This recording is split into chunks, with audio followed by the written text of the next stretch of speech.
2013 সালে প্রতিষ্ঠার 3 বছর পর নানা অনিয়ম ও দুর্নীতির কারণে বড় ধরনের তারল্য সংকটে পড়ে ফার্মার্স ব্যাংক। তারপরও ব্যাংকটিতে বিপুল পরিমাণ সরকারি অর্থ আমানত হিসেবে রাখা হয়।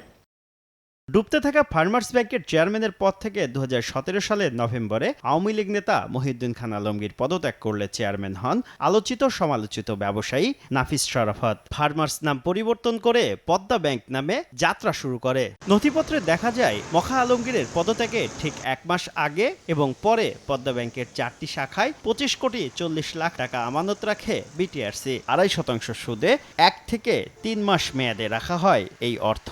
অথচ বারবার তাগাদা দিয়েও 7 বছরে সুদ আসলে প্রায় 35 কোটি টাকা তুলতে পারেনি বিটিআরসি। পদ্মা ব্যাংকে আমি একটাই কথা স্ট্রেইট বলতেছি, এনক্যাশের জন্য যাব।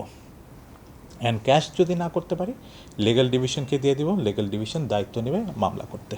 2015 ও 16 সালে পদ্মা ব্যাংকের 7টি শাখায় 1 বছর মেয়াদী আমানতের মাধ্যমে প্রায় 115 কোটি 53 লাখ টাকা রাখে জীবন বীমা কর্পোরেশন। এ অর্থ পরিশোধে একাধিকবার চিঠি দেওয়া হলেও সাড়া পায়নি। সুদ আসলে বর্তমানে ব্যাংকটির কাছে পাওনা 126 কোটি 95 লাখ টাকার বেশি। 2015 সালে তৎকালীন ফার্মার্স ব্যাংকে 1 বছর মেয়াদে জলবায়ু তহবিলের 508 কোটি টাকা আমানত রাখা হয়। বারবার তাগাদা দিয়েও অর্থ ফেরত পায়নি সরকার। পরিবেশ উপদেষ্টা জানান সুদ আসলে বর্তমানে 874 কোটি টাকা পাওয়া যাবে পদ্মা ব্যাংক থেকে। তাদের এখন বক্তব্য হচ্ছে যে তারা 2038 সালের আগে এই টাকাটা আমাদেরকে দিতে পারবে না। অর্থ মন্ত্রণালয় থেকে বাংলাদেশ ব্যাংককে বলা হবে একটা রোডম্যাপ তৈরি করে দেবে, যাতে এই পাবলিক মানিটা যেই কাজে আমরা নিয়েছিলাম সেই কাজে আমরা ফেরত পাই।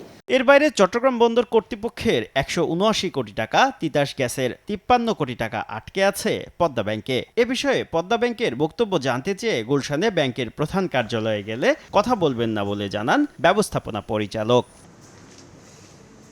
শুভ খান, সময় সংবাদ, ঢাকা।